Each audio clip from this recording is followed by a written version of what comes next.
Naging masaya ang mga sumunod na sandali sa aming dalawa ni Francine. Napatunayan namin sa aming mga sarili na talagang na-miss namin ang isa't isa. Para lang kaming bumalik sa dati habang nag-uusap. Ramdam ko ang kabaitan ni Francine.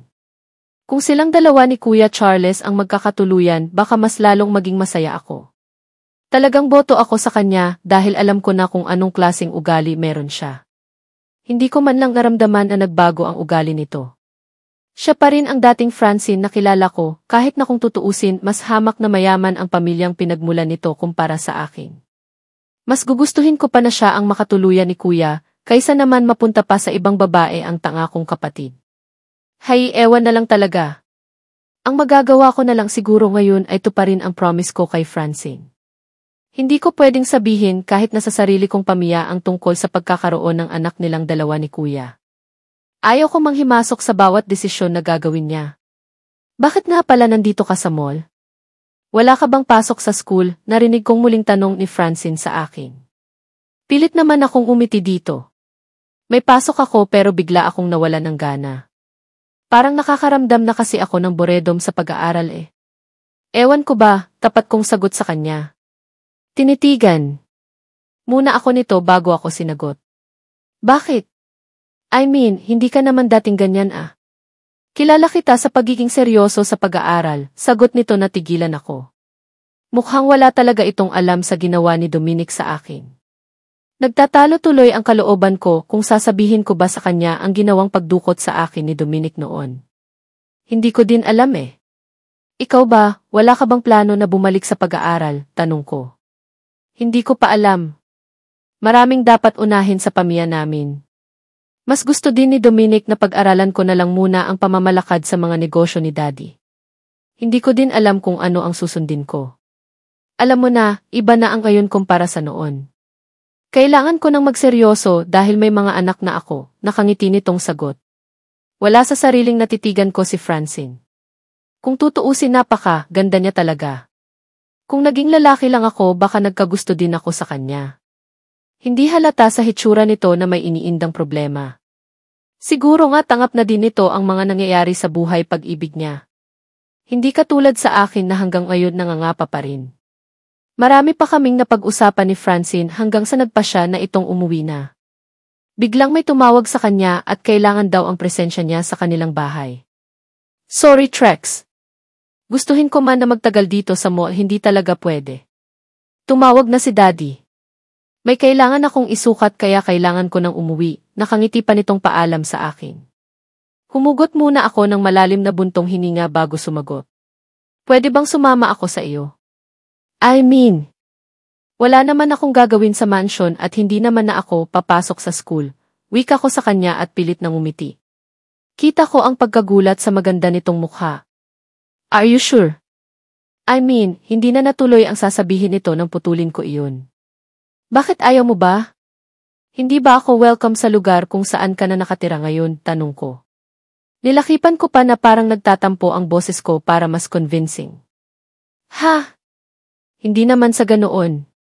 Nagulat lang ako. Baka kasi hinahanap ka na sa inyo eh, nakangiti nitong sagot. Kaagad naman akong umiling. Hindi nila ako hahanapin dahil ang alam nila nasa school ako. Sige na please. Isama mo na ako sa inyo, nagsusumamo kong wika.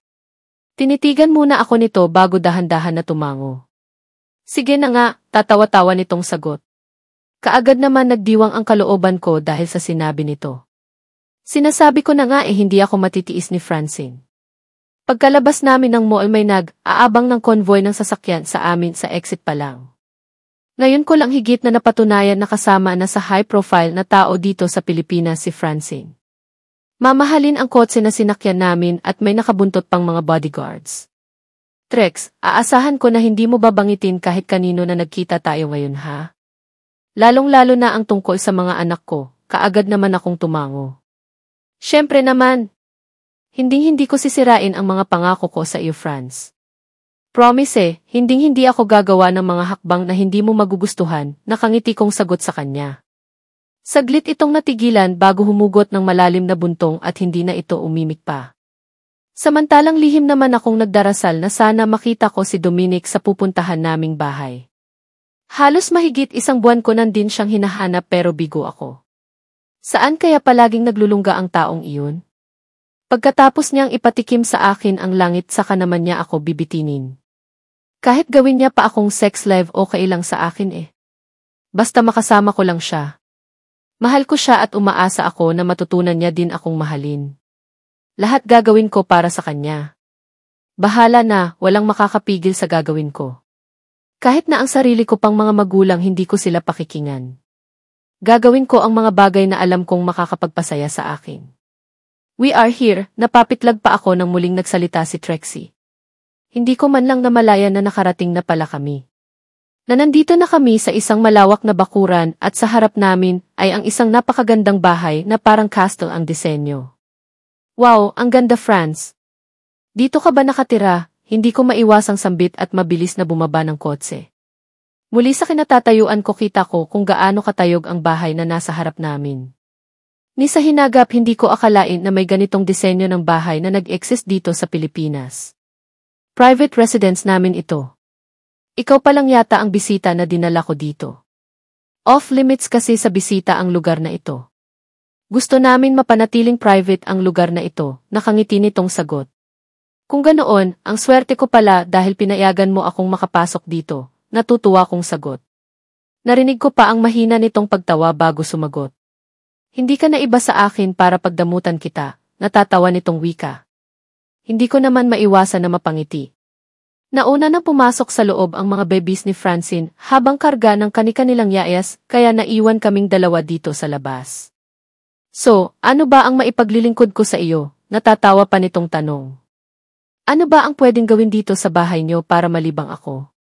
Ayaw ko pa talagang umuwi sa amin eh. Baka mahuli ako nila mama na hindi na ako nagpapapasok sa school, sagot ko at pilit nang umiti. Okay, pasok muna tayo sa loob. Magpalit muna tayo ng damit tapos magpaluto tayo sa chief namin ng paborito nating pagkain. Nakangiti nitong pagyayaya sa akin at hinawakan pa ako sa kamay. Sabay na kaming pumasok sa loob. Hindi ko mapigilang mapa-wow din ng kaagad na bumungad sa paningin ko ang modernong disensyo ng bahay. Mga kagamitan pa lang nagsusumigaw na ang karangyaan. Malayong malayo sa mansion namin. Naging abala ang mga mata ko sa kakatingin sa buong paligid, kaya hindi ko na namalayan pa ang taong nagmamadaling naglakad palapit kay Francine. Nagulat na lang ako nang marinig ko ang boses nito. Finally, umuwi ka din, malakas ang boses na wika nito. Sapat na iyon para bigla akong napalingon at kaagad kong nasilayan ang mukha ng taong matagal ko nang gustong makita ulit. Ramdam ko ang panginginig ng buo kong katawan dahil sa presensya ni Dominic. Sa wakas, nakita ko din siya ulit. Si Francine lang talaga ang susi para muling mag-cruise ang landas naming dalawa. Nasa kay Francine ang buo nitong atensyon kaya naman muli akong tumalikod sa kanila.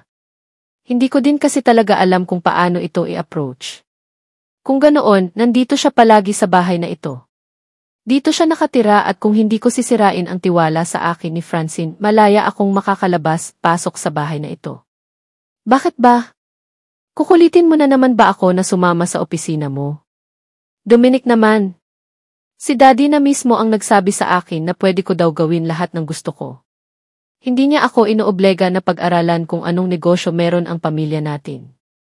Maraming mga tao ang pwedeng gumawa noon kaya huwag mo akong ini-stress, narinig ko pang singhal ni Francine kay Dominic.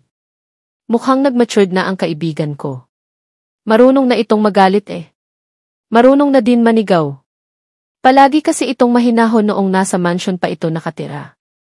I already talked to Grandpa at nagbigay na siya ng go signal sa akin na pwede na daw kitang turuan. Hindi niya lang siguro masabi-sabi sa iyo dahil masyado kang mahal noon bilang bunsong anak niya. Narinig kong sagot ni Dominic. Mahinahon ang boses nito kahit na nakasigaw na halos si Francine kung makipag-usap sa kanya. Paano ngayon iyan nakapag-enroll na ako? Mas matimbang sa akin ang maging doktor kaysa maging negosyante, sagot naman ni Francine. Hindi ko na narinig pa na sumagot si Dominic kaya dahan akong lumingon sa kanila. Maling move yata ang ginawa ko dahil napansin kong nakatitig pala ito sa gawi ko. Huli na para itago ko sa kanya ang mukha ko dahil alam kong nakita niya na iyon base na din sa gulat na reaksyon nito ngayon. Mabuti na lang at muling nagsalita si Francine. Balak yata akong ipakilala kay Dominic. Naalala mo ba si Trixie? Iyong muntik nang mapatay ng tauhan mo ilang years na ang nakakaraan. Nagkita kami sa mall at inimbitahan ko siya dito kaya magtino ka, kaagad na wika ni Francine habang naglalakad palapit sa akin. Hindi ko naman alam kung ano ang gagawin ko. Ang akala ko talaga ready na ako sa muling pagkikita naming dalawa pero mukhang nagkamali ako.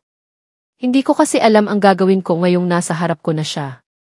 Wala akong maisip na salita para batiin ito. Trex, siguro naman naalala mo pa siya, diba? Don't worry. Hindi nagagawa ng kahit na anong bagay ang pamangkin kong iyan na ikakapahamak mo, narinig ko pang wika ni Francine sa akin pagkalapit nito. Awkward, dahil walang umiimik sa aming dalawa ni Dominic. Pareho lang kaming nakatitig sa isa't isa at kung wala lang si Francine baka maghapon namin itong gawin. Hello guys! May kasama pa ba ako dito? Laway mo Trex, punasan mo, narinig kong muling wika ni Francine, kasabay na pagtapik sa balikat ko.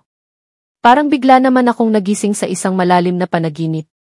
Pasimple ko pang pinaunasan ang bibig ko sa aakalang tumulo nga ang laway ko. Pagtawa ni Francine ang umaalingaw sa buong paligid kaya naman napakurap ako ng makailang beses sabay iwas ng tingin kay Dominic.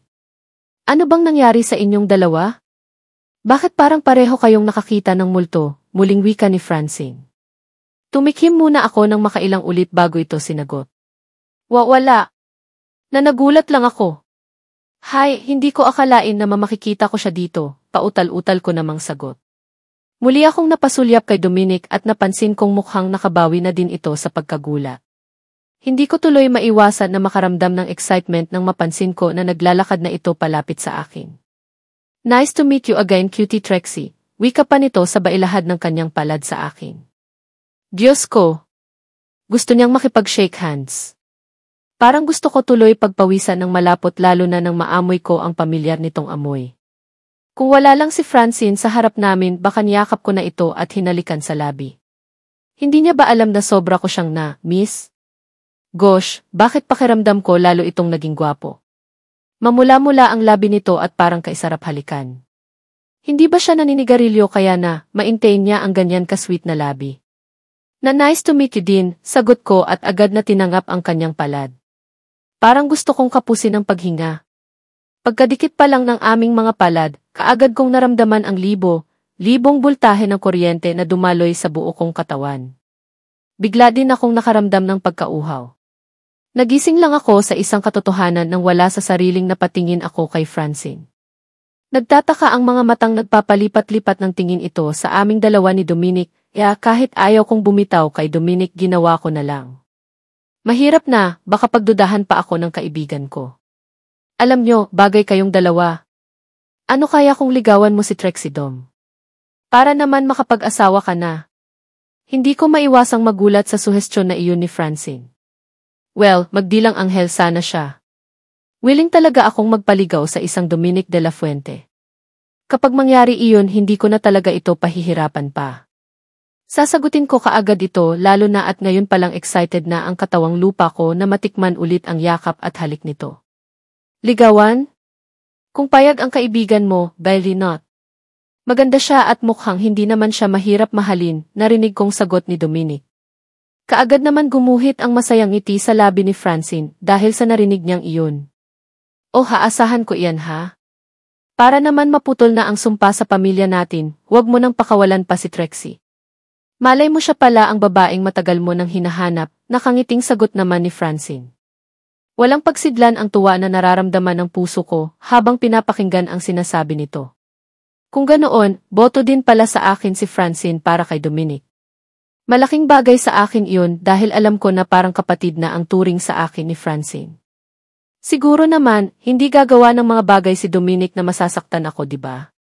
Sige, umpisahan niyo na ang magligawan. Check ko lang ang mga babies ko, paalam ni Francine. Hind na nga nito, hinintay pa ang sagot ko dahil mabilis na itong tumalikod at umakyat ng hagdan. Nasa second floor ang nursery room at naiwan kaming dalawa ni Dominic na hindi inaalis ang tingin sa isa't isa. Ngayong nandito na sa harap ko si Dominic, hindi ko tuloy alam kung paano kumilos sa harap niya. Akala ko talaga ready na ako sa muling pagkikita naming dalawa pero mukhang nagkamali ako. So, what are you doing here? Seryoso nitong tanong sa akin kasabay na pagtalikod nito. Humakbang pa ito ng makailang ulit kaya wala sa sariling sinundan ko. Parang magkapatid na ang turingan naming dalawa ni Francine, kaya hindi naman siguro nakakapagtakta kung bakit nandito ako, diba? Sagot ko naman sa kanya. Pinilit ko talagang gumamit ng pinakakaswal na tinig ng boses para hindi nito mahalatang kinakabahan ako. Hindi ko nabanggit sa kanya kung ano man ang mga nangyari sa atin pero hindi kita pipigilan kung gusto mong sabihin sa kanya, malamig nitong sagot. Hindi naman ako nakaimik. Hindi ko din talaga alam kung paano umpisahang sabihin sa kanya kung ano ang gusto ko. Parang nakikipag-usap lang ito sa isang estranghero. Napansin kong nagulat ito pagkakita sa akin pero wala akong nararamdamang tuwa or excitement sa mga mata nito habang nakatitig ito sa akin kanina. Trip lang ba ang ginawa niyang pagkidnap sa akin noon? Kinuha niya ang virginity ko pero bakit parang iba na siya ngayon? Bakit parang hindi na siya interesado na magkaroon ng anak sa akin? Huwag kang mag-alala. Wala akong plano na banggitin sa kanya ang tungkol sa ginawa mo, sagot ko. Natigilan ito at muli akong nilingon. Well, dapat ba akong magpasalamat? Ano ang gusto mo? Granting na halos kapatid na ang turingan niyo ni Francine, pero hindi ka dapat nagpupunta sa lugar kung saan alam mong posibleng nandoon ako. Dapat umiwas ka na sa akin, sagot nito. Muli akong natameme. Yes, by the way, nandito ka na rin lang, ito na din siguro ang chance ko para tanungin ka kung ano ang gusto mo. Ini-expect ko na magpa-file ng kaso ang pamilya mo dahil sa ginawa ko pero wala akong narinig tungkol sa bagay na iyon, Trixie. How much? Handa akong magbigay ng kahit magkano, mabayaran ko lang ang mga nagawa ko sa iyo. Muling wika nito. Para namang bomba na sumabog sa pandinig ko ang sinabi nito. Anong ibig mong sabihin? Gusto mong bayaran ang dangal ko, hindi ako makapaniwalang tanong sa kanya. Yes, iyon lang ang paraang alam ko para hindi na natuloy pa ang sasabihin nito ng pagalit akong sumagot. Fuck you! Hindi mababayaran ng kahit na anong salapi ang kinuha mo sa akin, halos pasigaw kong sagot sa kanya. Wala na akong pakialam kung may makakarinig man sa aming dalawa. Masyado akong nainsulto sa sinabi ngayon ni Dominic. Anong klaseng pag-ugali meron siya? Bakit kailangan niyang gawin sa akin ito? Hey, relax. Gusto ko lang naman mabigayan ng compensation ang nangyari sa atin. Wala akong ibang ibig sabihin noon, sagot naman nito. Hindi ko mapigilan ang pagkuyom ng kamao ko. Parang gusto ko itong pagsasamapalin dahil sa malaking insulto na ibinigay niya sa akin ngayon. Ganyan ka ba kasama? Ano ang akala mo? Kayang bayaran ng salapi ang lahat ng kawalang hiyaan na ginawa mo sa akin. Ganyan na ba kaliit ang tingin mo sa akin? Basag ang boses na tanong ko. Hindi ko na din napigilan pa ang pagtulo ng luha sa aking mga mata. Natigilan naman ito at kaagad na nag-iwas ng tingin sa akin. Fine, ano ang gusto mo? Ano ang pwede kong gawin para mapagbayaran ko ang lahat ng kasamaan na ginawa ko sa iyo? Tanong nito. Pasimple kong pinunasan ang luha sa aking mga mata at tinitigan ito. Pakasalan mo ako, mahina kong sagot. Sapat lang iyon para marinig niya. Hindi nakaligtas sa paningin ko ang pagkagulat sa ekspresyon ng mukha nito. Natatanong ang mga matang tumitig ito akin. I said, pakasalan mo ako. Kung gusto mong makabawi sa lahat ng ginawa mo sa akin, magpakasal tayo, wika ko ulit.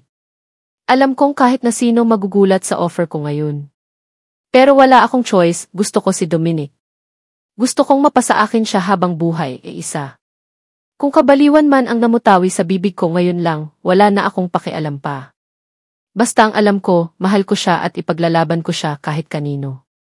Kahit na sa sarili ko pang mga magulang. Hindi ako tutulad kay Kuya Charles na hindi niya kayang ipaglaban ang babaeng mahal niya. Magkapatid kami pero magkaiba kami ng prinsipyo. Are you crazy? Kasal? Nagbibiro ka ba? Tanong nito. Seryoso ko itong tinitigan. Yes, bahala ka na kung ano man ang iisipin mo. Kung gusto mong pagbayaran lahat ng ginawa mo sa akin, pakasalan mo ako. Iyon lang at wala nang iba, sagot ko. Kita ko kung gaano ito kaseryoso habang nakatitig sa akin.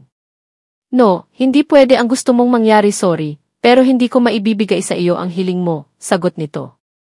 Pakiramdam ko biglang sinaksak ang puso ko dahil sa sinabi nito. Hindi pa ready ang kalooban ko para makatanggap ng rejection mula sa kanya. Aware ka naman siguro kung sino ako, diba? Kung ano ang pagkatao mo. Aware ka din na nireject ng kapatid mo si Francine dahil sa apelyido niya. Sa palagay mo ba matatangap ng pamilya mo ang gusto mong mangyari? Sagot nito. Huwag mong gawing komplikado ang lahat, Rexy, dahil malabong mangyari ang gusto mo. Sagot nito at mabilis na naglakad palayo sa akin. Kaagad naman naguunahan sa pagpatak ang luha sa aking mga mata. Napansin ko pa ang pagpasok ni Dominic sa isang pintuan kaya kaagad ko itong sinundan. Pintuan pala ito palabas ng bahay. Swimming pool lang ang pagitan at may nakita pa akong isa pang pintuan papasok sa kabilang bahay. Bale 2 malaking bahay pala ito na magkatabi at papunta doon si Dominic kaya mabilis ko itong sinundan. Hindi pwedeng tumanggi siya sa gusto kong mangyari. May gusto man siya sa akin o wala, hindi na mahalaga sa akin iyon. Ang importante sa akin ay ang makasama siya palagi. Naku ma'am, bawal po kayo dito. Pagkapasok ko sa loob ay kaagad akong sinalubong ng isang uniform na kasambahay. Nakangiti ko naman itong hinarap. Hindi ko naman alam kung saan ko ihahawak ang aking mga kamay. Halos mamaos ako sa kakasigaw hanggang sa naramdaman ko na mailumabas mula sa kaloob-looban ko. Sinaid iyon ni Dominic bago dahan-dahan na tumayo at hinubad ang sariling saplot. Hindi ko na maiwasan na mapalunok ng sarili kong laway nang tumampad sa mga mata ko ang hubot-hubad nitong katawan. Partikular na sa kanyang galit na pagkalalaki. Sa sobrang laki niyon, hindi ko alam kung paano iyon nagkasya sa pagkababae ko noong una niya akong angkinin. Ready, nakangisi nitong tanong. Kaagad naman akong tumango kaya naman kaagad nitong ipinwesto ang kanyang katawan sa akin. Ramdam ko ang pagkiskis ng pagkalalaki nito sa bukana ng aking pagkababae bago niya iyon dahan-dahan na ibinon. Kaagad naman akong napaungol sa sarap. Lumipas pa ang ilang sandali at tuluyan ng muling nag-isa ang aming mga katawan. Walang pagsisisi na nagpaangkin ako ng paulit-ulit sa lalaking mahal ko. Kung ito ang paraan para matutunan niya din akong mahalin, handa akong sumugal. Ang importante, masaya ako sa piling niya at gagawin ko ang lahat para maging akin siya ng tuluyan. Pagod kong naihiga ang katawan ko sa sofa pagkatapos ng mainit na sandali sa aming dalawa. Pakiramdam ko na ubos ang lakas ko gayong wala naman akong ginawa kundi ang tumihaya at umungol. Hindi ka ba hahanapin sa inyo? Muli akong napatitig kay Dominic nang magsalita ito. Pagkatapos ng mainit na sandali sa aming dalawa ngayon lang ito nagsalita. Dahan-dahan naman akong bumangon ng sofa at hinagilap ang mga damit ko na nakalat sa sahig. Hubot-hubad pa rin ako sa harap niya ngayon pero himala dahil komportable ako sa presensya niya. Sa bagay, wala naman talaga akong dapat na itago sa kanya dahil nakita at naangkin niya na ang katawan ko. Hindi naman siguro. Ang alam nila nasa school ako, sagot ko pa simple kong tiningnan ang suot kong relo. Nagulat pa ako dahil halos 3:00 na pala ng hapon. 1 oras na lang at darating na sa school ang personal driver ko para sunduin ako. Isa pa, baka hinahanap na din ako ni Francine.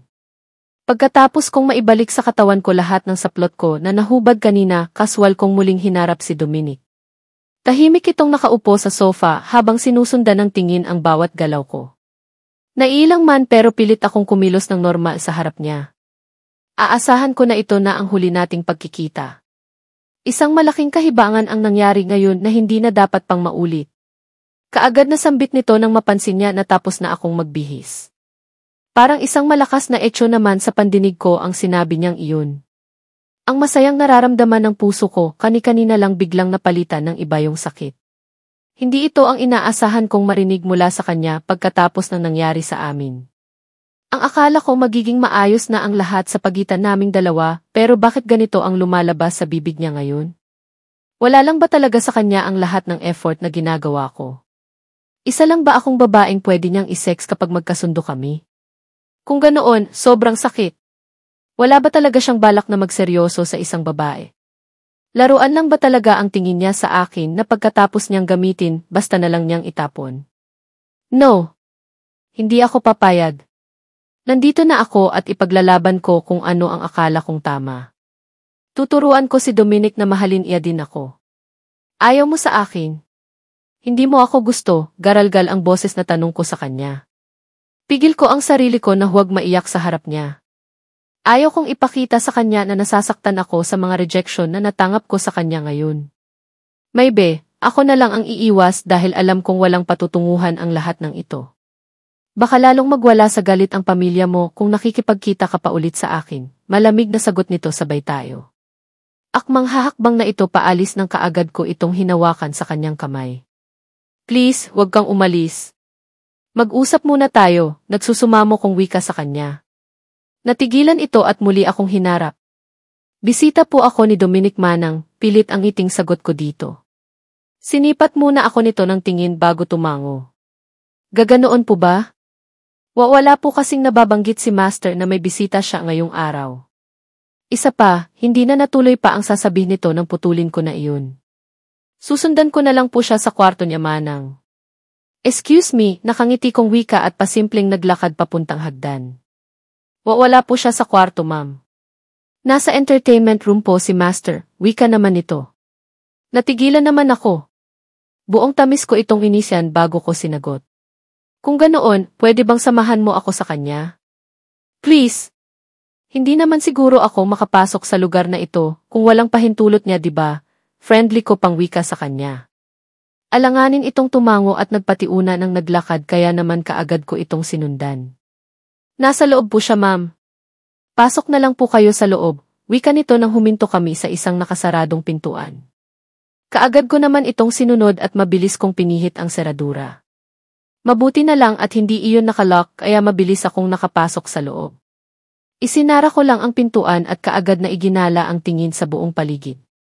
Tahimik ang buong paligid at kaagad na nahagip ng tingin ko si Dominic na prenteng nakaupo sa isang mahabang sofa. Nakakunot ang noong nakatitig ito sa akin. What do you want? Bakit kailangan mo akong sundan? Malamig na tanong nito sa akin. Napalunok ako ng aking laway at mabilis na naglakad palapit dito. Payag na ako. Gusto kong magkaanak sa iyo Dominic de la Fuente, sagot ko at mabilis na naupo sa kandungan nito. Wala na akong pakialam pa kung ano man ang iisipin niya sa akin. Ang importante lang sa akin ngayon ay ang masunod kung ano ang kagustuhan ng katawan ko. Hindi ko alam kung kanino ko nakuha ang lakas ng loob ko para kumandong kay Dominic. Pero isa lang ang gusto ko sa ngayon, gusto kong maramdaman ang presensya nito. What are you doing? Alam mo ba kung ano ang ginagawa mo ngayon Trixie? Wika nito. Kita ko ang sunod-sunod na paglunok nito ng kanyang sariling laway at ang paggalaw ng kanyang Adam's apple. Palatandaan na apektado ito sa ginawa kong pagkandong sa kanya. Bakit? Apektado ka ba? Binibigyan na kita ng laya para gawin lahat ng gusto mong gawin sa akin, malanding sagot ko sa kanya. Wala akong idea kung paano mangakit ng lalaki pero gagamitin ko ang alindog ko ngayon para makuha ko kung ano ang gusto ko. Trixie, please huwag kang gumawa ng kahit na anong bagay na pagsisisihan mo bandang huli. Umalis ka na dito hanggat kaya ko pang pigilan ang sarili ko, sagot naman ito. Ramdam ko ang pagpipigil nito kaya kaagad akong nagkaroon ng kumpiyansa sa sarili ko na kaya ko palang akitin ang isang Dominic de la Fuente. Bakit ka magpipigil gayong ako na mismo ang lumapit sa iyo? Halikan mo ako Dom. Gawin mo ulit sa akin ang ginawa mo sa akin noong dinukot mo ako. Malandi kong wika at ako na mismo ang kusang humalik sa labi nito. Bahala na. Ayaw kong magsayang ng oras. Kung ano man ang mangyari sa aming dalawa ngayon, hinding-hindi ko pagsisihan. Ginamit ko ang kaunting natutunan ko sa kanya kung paano humalik. Hindi ito umiimik at hindi din ito tumutugon pero hindi ako nawala ng pag-asa. Patuloy lang ako sa aking ginagawa at dahil nakakandong ako sa kanya, ikiniskis ko pa ang puwetan ko sa kanyang harapan. Umaasa ako na sa ganoong paraan unti-unti kong mabubuhay ang kanyang pagnanasa. Mukhang effective naman ang ginawa kong iyon dahil kaagad kong naramdaman ang pagtugon ng halik nito sa akin at mahigpit akong nyapos. Dahil doon, kaagad akong nakaramdam ng tuwa. Are you sure gusto mo ito? Pues ibibigay ko kung ano ang gusto mo. Total naman, ikaw na mismo ang lumapit. Sino ba naman ako para tanggihan ka Trixie? Anas nito ng saglit na pinakawalan ang labi ko. Tinitigan pa ako nito at kita ko ang naglalagablab na pagnanasa sa kanyang mga mata. Hindi ko mapigilang mapangiti. Of course, gustong-gusto ko. Tama ka. Nakaka-adik ang ginawa mo sa akin noon. Hindi mawala, wala sa isipan ko at gustong kong gawin mo ulit sa akin iyon Dom. Malanding sagot ko bago nito muling sinibasib ng halik ang labi ko. Mapusok ang halikan na naganap sa aming dalawa. Ramdam namin pareho ang pagkasabik namin sa isa't isa. Nag-uumpisa na din maglumikot ang mga palad nito papunta sa iba't ibang parte ng aking katawan. Hindi ko maiwasang ungol nang maramdaman ko ang isang palad nito na sumasapo sa isa kong bundok. Sobrang init ng palad nito habang ramdam ko ang paglamas nito sa bahaging iyon. Napaliyad ako sa kanyang ginawa na siyang dahilan ng paghihiwalay ng aming labi at ang liig ko naman ang kanyang pinagdiskitahan na paghahalikan. Napahalinghing ako sa sobrang sarap na nararamdaman. Ramdam na ramdam ko ang kakaibang init na naramdaman ng buo kong katawan. Lalo akong binalot ng matinding pagnanasa. Dom. Please, paungol kong wika sa kanya. Please what? Tanong naman ito. Namumungay ang mga matang tumitig dito at dahan-dahan akong umalis sa kandungan niya. Kita ko ang pagtataka sa mga mata nito pero malandi ko itong initigan bago dahan-dahan kong itinaas ang shirt ko para hubarin. Nakuha naman kaagad niya ang ibig kong sabihin kaya tahimik itong nakatitig sa akin habang nag-aabang sa susunod ko pang gagawin. Hindi ko ito binigo. Pagkatapos kong hubarin ang pang-itaas ko, kaagad kong sinunod ang aking suot na jeans. Tahimik pa rin na nakatitig ito sa akin habang baka sa mukha nito ang pagnanasa. Pagkahubad ko ng suot kong jeans kaagad itong tumayo at hinila ako papuntang sofa. Kaagad akong nagpaubaya nang igyan niya ako pahiga. Excited ako sa mga susunod na mangyayari kaya naman kahit ano ang gawin nito sa akin hindi ako aangal. Shit! Bakit ba napakaganda mo? Bakit ba hindi kita mahindihan? Wika nito at muling naglapat ang aming labi. Sa pagkakataon na ito ramdam ko pa rin ang kanyang kapusukan. Ito na din mismo ang nagtanggal ng suot kong bra, kaya naman kaagad na tumampad sa harap nito ang matatayog kong dalawang bundok na siyang pinagdiskitihan naman niya kaagad. Napaigtad ako nang sumayad ang labi nito sa tuktok ng pasas na pingko. Iba yung sarap ang aking naramdaman kaya mariin akong napapikit. Ramdam ng buong pagkatao ko ang bawat halik at haplos na ginagawa nito sa buo kong katawan. Nagtagal ang halik na iyon pababa ng pababa sa maselang parte ng katawan ko. Namalayan ko na. Lang nahubot-hubad na pala ako habang nakasubsob si Dominic sa ibabang parte ng katawan ko. Oh fuck! Dominic! Tama na, halos pasigaw kong wika sa kanya. Halos tumirik na ang aking mga mata dahil sa kanyang ginagawa. Hindi ko lubos maisip na kaya akong pabaliwin ng ganito ng isang Dominic de la Fuente. Yes, Trixie. Ganyan nga. Sumigaw ka hangat gusto mo. Isigaw mo ang pangalan ko, narinig ko pang wika nito bago muling ibinalik ang buong atensyon nito sa aking pagkababae. After this, ano ang gusto mong gawin? May dapat pa ba tayong pag-usapan? Tanong nito sa akin. Muli itong naupo sa sofa at walang emosyon akong tinitigan. Lalo naman akong nakadama ng pangamba sa isiping wala talaga akong pag-asa kay Dominic. Mukhang katawan ko lang talaga ang habol nito sa akin at wala naman talaga siyang nararamdaman na kahit nakatiting na pagtingin sa akin. Sa isiping iyon parang gusto kong sumigaw ng ubod lakas dahil unti-unti na akong nakakaramdam ng paninikip ng dibdib. Wala ka ba talagang balak na panagutan ako? Ilang beses nang may nangyari sa ating dalawa at posibleng mabuntis ako, walang pakundangan kong sagot. Kung ito ang paraan para maitali ko siya sa akin, willing talaga akong magpabuntis sa kanya. Willing akong ialay ang lahat sa akin. Willing akong magsakripisyo. Ano ba ang pinagsasabi mo? Bakit bigla na lang nagbago ang isip mo? Bakit mo sinasabi ang mga katagang ito sa akin ngayon? Tanong nito. Tinitigan ko ito sa kanyang mga mata bago ko ito sinagot. Bakit? Hindi ko din alam. Pero isa lang ang gusto kong sabihin sa iyo ngayon. Mahal na yata kita at gusto kong pakasalan mo ako. Diretsahan kong sagot. Parang gusto kong i-congratulate ang sarili ko dahil nasabi ko sa kanya ang tungkol sa bagay na ito. Lumalabas na ako ang nag-propose ng kasal sa kanya pero wala na akong pakialam pa. Hindi na uso ngayon ang dalagang Pilipina at makailang ulit nang may nangyari sa aming dalawa. Wala ka din dapat akong ikahiya pa dahil nakita niya na ang lahat sa akin. Trixie, pinag-isipan mo ba iyang mga sinasabi mo sa akin ngayon? Mahal mo ako. Nagpapatawa ka ba? Sagot nito. Kita ko ang pagkalito sa mukha nito habang nakatitig sa akin. Mahal kita. Hindi ko alam kung paano nag-umpisa ang feelings na nararamdaman ko para sa iyo, pero handa kong ibigay sa iyo ang lahat ng gusto mo. Willing akong ibigay sa iyo ang anak na inaasam mo. Willing ako na makasama ka habang buhay, Dom. Kahit ilang anak na naisin mo, handa kong ibigay sa iyo, naluluha kong sagot sa kanya. Umaasa ako ng positive na response mula sa kanya. Umaasa ako na pakinggan niya din ako. Alam kong napaka-cheap ko ngayon. Imagine, ako na nga ang unang nag-propose ng kasal at parang ako pa ang nanliligaw ngayon. Ako din ang umpisang gumawa ng moves kanina para may mangyari sa aming dalawa. Kung ire-reject man ako ngayon ni Dominic, walang ibang sisihin kundi ako lang. No. Impossible. Hindi kita gusto at hindi ikaw ang babaeng pangarap ko, sagot naman ni Dominic. Parang bomba na sumabog sa pandinig ko ang katagang binitiwan niya. Hindi ko na napigilan pa ang sunod-sunod na pagpatak ng luha sa aking mga mata. Hindi ko ma-imagine ang sakit na nararamdaman ng kalooban ko ngayon. Grabe naman siya kung makareject sa akin. Pagkatapos niyang angkinin ng makailang ulit ang katawan ko, ito pa ang igaganti niya sa akin. Napaka-unfair naman ng mundo. Anong sabi mo? Hindi mo ako gusto at never mo akong magugustuhan, halos pabulong kong tanong.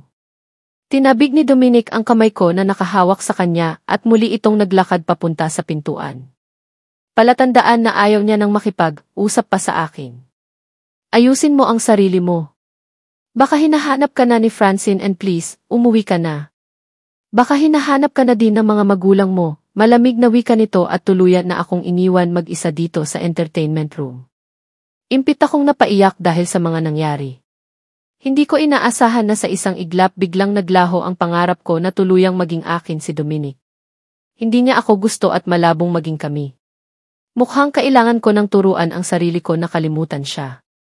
Naisantabi na lang ang nararamdaman ng puso ko para sa kanya. Hindi siya ang lalaking para sa akin at malabong maging kami. Magiging katulad din siguro ako ni Francine na bigo sa pag-ibig. Na pareho kaming tinalikuran ng lalaking mahal namin.